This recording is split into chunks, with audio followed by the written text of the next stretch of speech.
Hey everyone.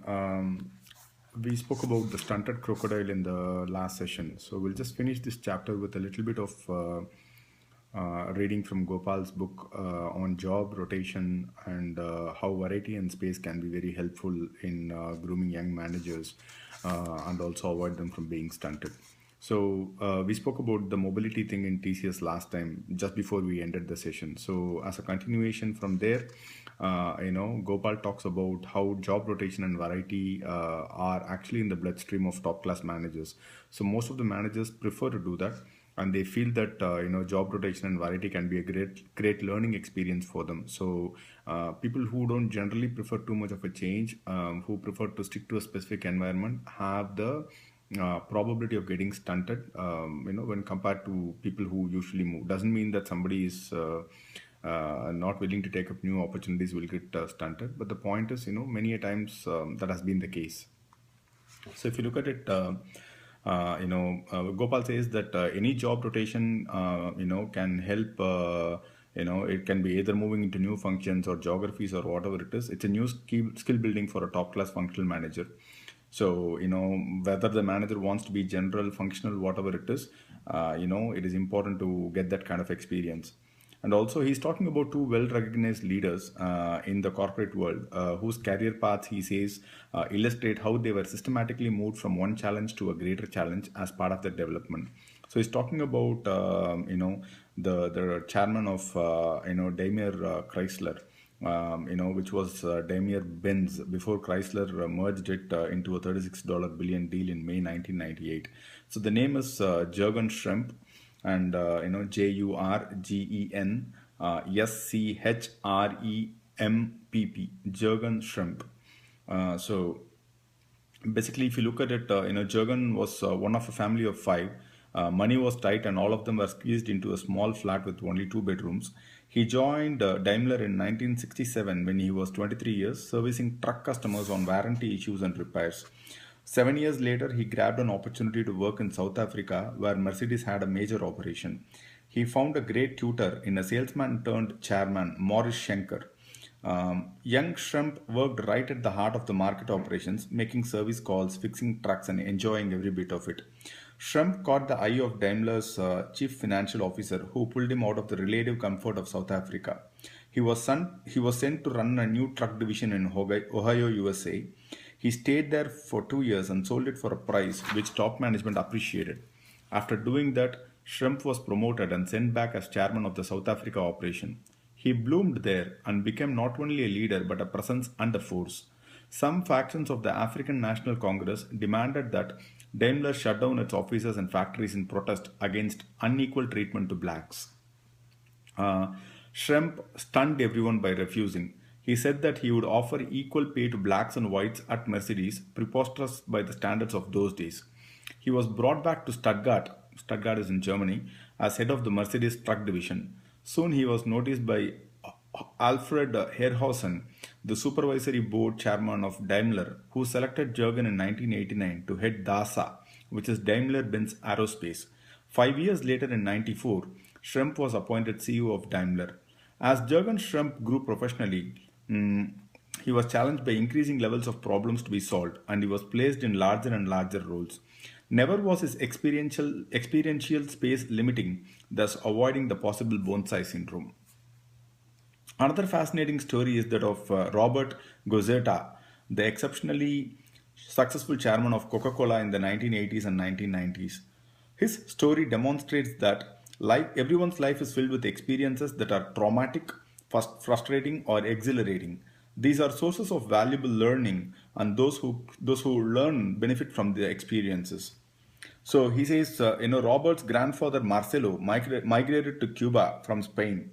He was successful in finding or founding a sugar and real estate empire. Roberto was a young boy when his grandfather retired, so the two could spend long hours conversing.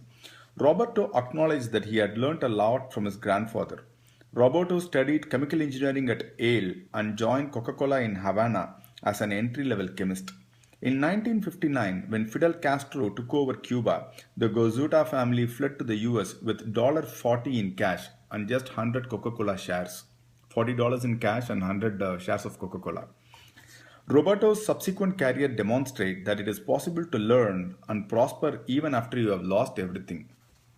Gozzota recalled later that if you are willing to go out on a limb, it is possible to create opportunities. He felt that Fidel Castro had taught him to be fearless about taking risks. This attitude of risk taking allowed him to introduce successful products such as Diet Coke and caffeine free Coke. It also encouraged him to think completely out of the box and take a huge risk by changing the formula of the basic and long successful regular Coke. When he found he had created a disaster, he quickly changed tack to recover, doing what his grandfather taught him: focus on the things that matter. It took Roberto a little over 20 years to become the chairman in 1981. He returned the company to a singular focus on the drink, disposing of Columbia Pictures and other unrelated distracting businesses. More importantly, he took risks with products and sold his managers the idea of Coke's minuscule share in the total fluid intake of customers. He advised his managers: don't wrap the flag of Coca Cola around you to prevent change from taking place.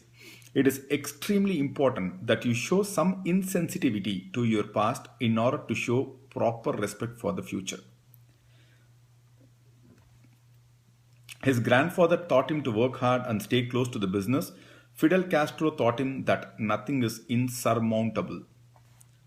Through a long career, it is important to feel energized and regenerated. It is not nice to have an "oh God, it's Monday" feeling, barring an odd week. A proven way to get that great feeling of "thank God it's Monday" is a challenge in the profession, often through job rotation.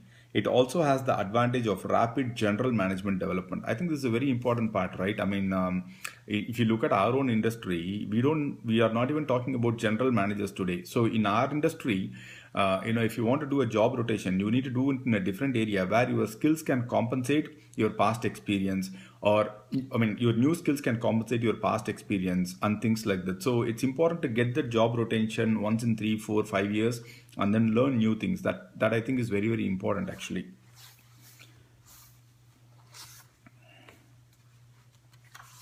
I think more or less this chapter is done. But there is one last thing here.